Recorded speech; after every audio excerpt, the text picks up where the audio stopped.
All right, so that's the lower intake off. As you see, the fuel injectors come off with it. Move all this stuff out of the way. And you may want to put paper towels in these holes to make sure you don't drop anything in it. I'm very careful.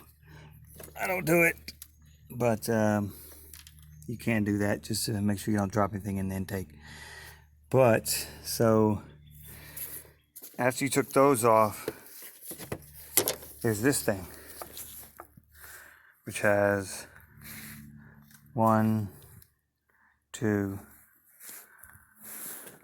3, 4 bolts. And remember this bracket, which was right here. Okay, and you just take that side of the hose off with the clamp, pull this out, and you can replace the hose, which I'm going to do.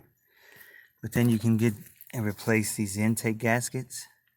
And there's your knock sensors right here. Unplug them, take them out.